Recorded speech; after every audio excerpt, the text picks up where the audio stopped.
Hi guys, welcome back to my channel. If it's your first time to be here, my name is Procy. Thank you so much for tuning in. Thank you so much for coming to this channel to watch this video. I really do appreciate your support. I really do love you guys. And if you've been here before, thank you so much for always being here to support me. You're my friends. I love you guys so much. Thank you so much for being here. And if you've not subscribed yet, I don't know what you're waiting for. Kindly subscribe, comment and like, and turn on the notification bell so that every time I upload, you're the first person to know that there is a new video uploaded. So guys, today I'll be talking about the full tutorial for 2024 K1 visa process.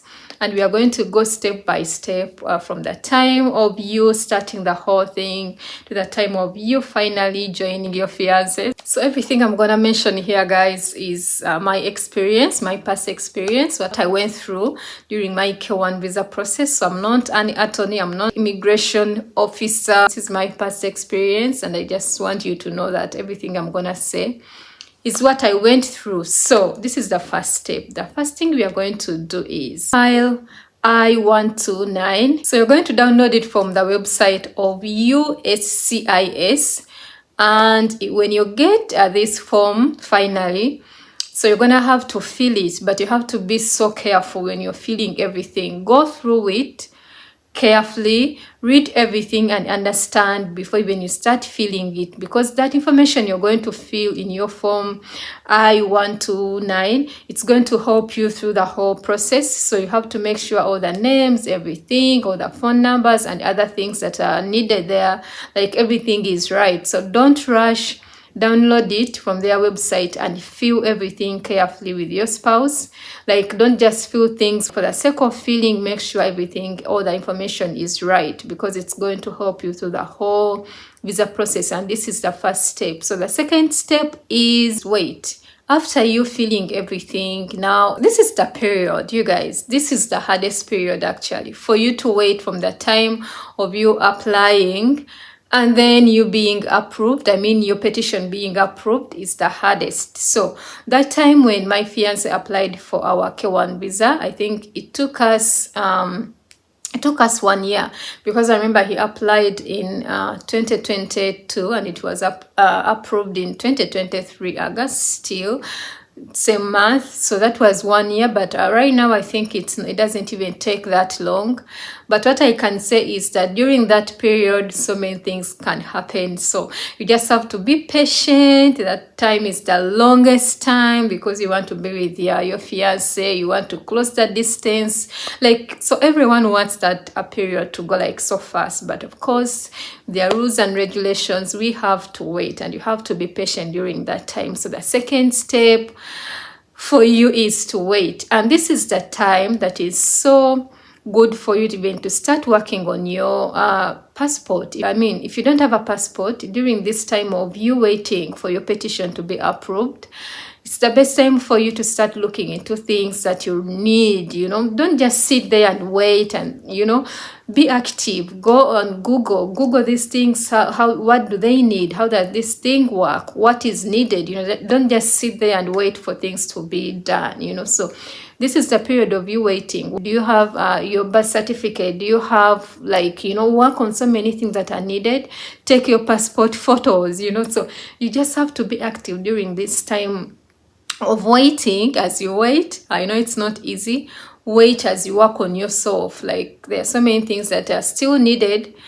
So many things can still happen during that time, and you just have to keep, waiting as you do other things, like getting maybe your passport, getting national ID, getting, those things. So the third step is you receiving your NOA. So it's NOA2. And this is the time when your petition is actually now approved. So it can be approved during that time, or it cannot be approved. There are so many things that can happen during that time. So this is the time after you waiting. Now your case is transferred to the National Visa Center. So now this is the time for you to be happy. And this is the happiest moment of everyone who waits for a visa, especially a K1 visa, because now your your petition is approved, like in case you need anything, maybe because they go through your files and everything. So if you still need anything, they can let you know, and then you submit the things that are needed. So this is the period when everything is transferred now to the National Visa Center. And yeah, I just love this period. I remember when my fiance told me, our case was approved, I was so happy. And this was actually last year, August 31st.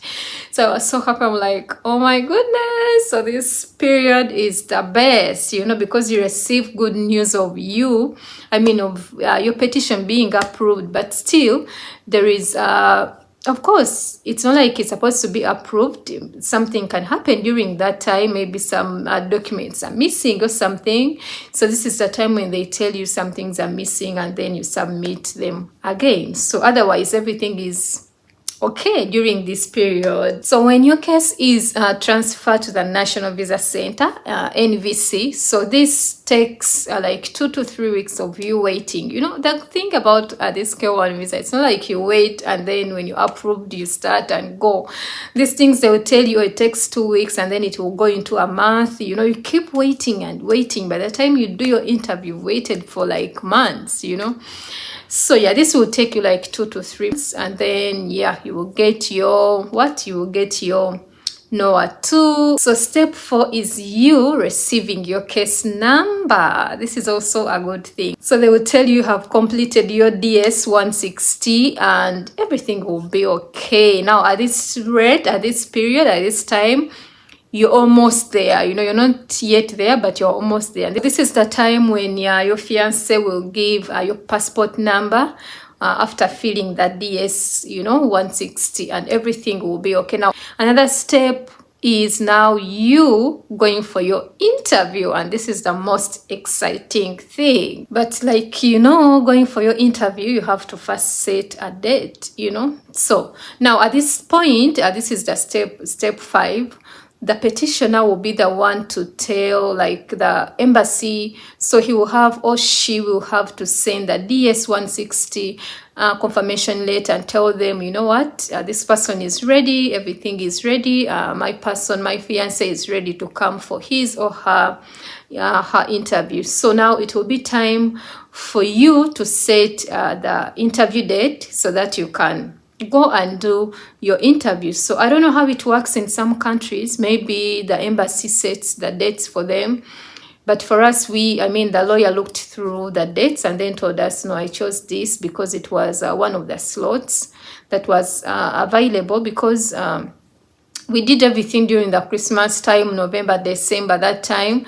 So most of the slots were taken. So we had to take February, and those are the ones that were available. So at this point, it's you to set the date that you want to go to do your interview. So, and one thing I always tell people is that make sure before you go for your interview, you already went for your medicals and your results are out. So don't go for your interview when you don't have your results at hand. This is what I did, and this is what I always tell people, because if you go without your results, it's going to delay you. Actually, it's going to delay you because you don't know whether the results will be sent by the time you go for your interview. So don't just set your interview date and then go there and then, you don't have your results and then start waiting. And so just make sure the time you're going for your interview, you have your results already, your medical results, so that it can save you the whole stress of you looking for your, So another step is you now booking your flight, because you're done doing your interview, you've passed your interview, and you're so happy and excited to meet your spouse now. So the last thing should be for you to book your flight. Now, I don't know how some people do this, but I know some people who book first their flights before going for the interview. But you don't know what is going to happen. I know we always have faith that we are going to pass the interview, but it's not a must. I saw people crying when I went for an interview.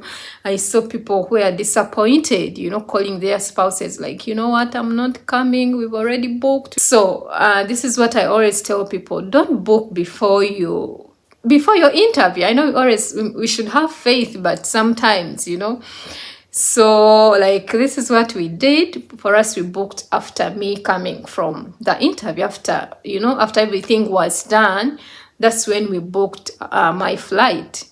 So I know someone will say, what if I want to book? It's okay, you can as well book your flight before your interview, because they might be expensive. Of course, they're always expensive if you book when you're traveling, but still you can do whatever you want. You can book after your interview, you can book before your interview, but we only want to pass the interview, that is it.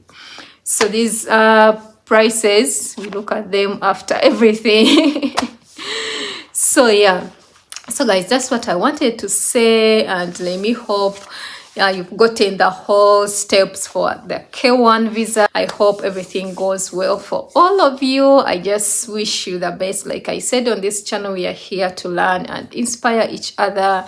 So like I said, I'll be doing these videos so that my friends can also get something from them. I know we are here to learn from each other. And if you've not subscribed yet, after watching the video, kindly subscribe and comment and like and share this video so that everyone can benefit from this video. Thank you guys for watching. I love you all. Take care. Bye.